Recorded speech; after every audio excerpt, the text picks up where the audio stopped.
নমস্কার বন্ধুরা, সীমাস কিচেন আর লাইফস্টাইলে আপনাদের সকলকে স্বাগত। বাঙালির প্রিয় ছোট মাছ আজকে আমার কিচেনে রান্না হবে। আপনারা প্লিজ দেখতে থাকুন। মাছগুলোকে হলুদ নুন তেল দিয়ে মেখে নেব।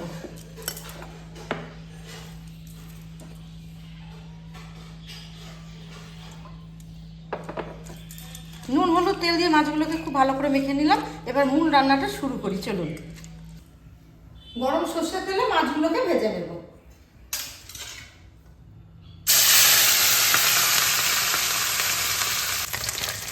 দেখুন বন্ধুরা, নুন হলুদ মাখানোর সময় মাছগুলোতে সাদা তেল দিয়েছিলাম, তাই তেমন ছাড়া ছাড়া ভাজা হয়েছে, কড়ার তলায় লাগেনি।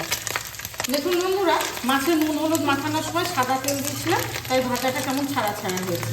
এবার আমি তুলে নিচ্ছি। মাছ ভাজার তেলে দিয়ে দিচ্ছি হাফ চামচ কালো জিরে, একটা শুকনো লঙ্কা।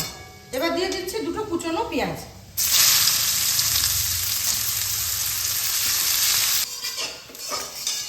পেঁয়াজটা অর্ধেক ভাজা হয়ে গেছে। এবার আমি এই কুচনো আলু আর টমেটোটা এর মধ্যে দিয়ে ভাজা ভাজা করে নেব।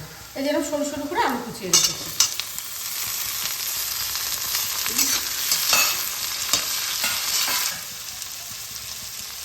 দিয়ে দিচ্ছি পরিমাণ মতো লবণ। এই আলু আর টমেটোটা পেঁয়াজের সঙ্গে ভাজা হচ্ছে, ততক্ষণ আমি একটা শুকনো মশলার পেস্ট বানিয়ে নেব। শুকনো মশলার পেস্টগুলো বানিয়ে নিচ্ছি। হাফ চামচ হলুদ, হাফ চামচ জিরে গুঁড়ো, হাফ চামচ ধনে গুঁড়ো, হাফ চামচ শুকনো লঙ্কার গুঁড়ো, হাফ চামচ কাশ্মীরি লঙ্কার গুঁড়ো। সামান্য জল দিয়ে আমি এটাকে পেস্ট করে নেব। আর গরম তেলের মধ্যে শুকনো মশলা ঢাললে জ্বলে যাওয়ার ভয় থাকে, সেজন্য এইভাবে আমি পেস্ট করে নিচ্ছি। আলু টমেটোটা পেঁয়াজের সঙ্গে ভাজা হয়ে গেছে। এবার দিয়ে দেবো 1 চামচ আদা রসুন বাটা আর 1 চামচ কাঁচা লঙ্কা বাটা। এই কাঁচা গন্ধ খাওয়ানো পর্যন্ত আমি এই মশলাটা এর সঙ্গে ভেজে নেব। মশলার কাঁচা গন্ধটা নেই। এবার দিয়ে দেবো পেস্ট করা মশলাটা, শুকনো গুঁড়ো মশলা। এটা করে এর মধ্যে কষিয়ে নেব। মশলা থেকে তেল ছেড়ে গেছে, এবার দিয়ে দেবো জল।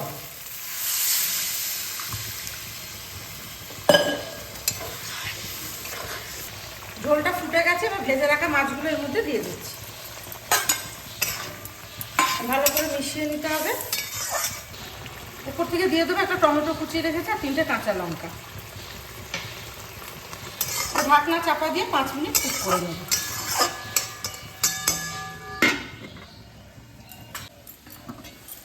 দেখুন বন্ধুরা, ছোট মাছ রান্না একদম রেডি। এরকম একটু ঝোল ঝোল থাকলে একদম গরম ভাতের সঙ্গে জমে যাবে। উপর থেকে দিয়ে দিচ্ছি একটু ধনেপাতা কুচানো। ভিডিওটি ভালো লাগলে লাইক কমেন্ট শেয়ার করবেন আর এই চ্যানেলটিতে সাবস্ক্রাইব করে আমাদের পাশে থাকবেন। আবার দেখা হবে নেক্সট ভিডিওতে।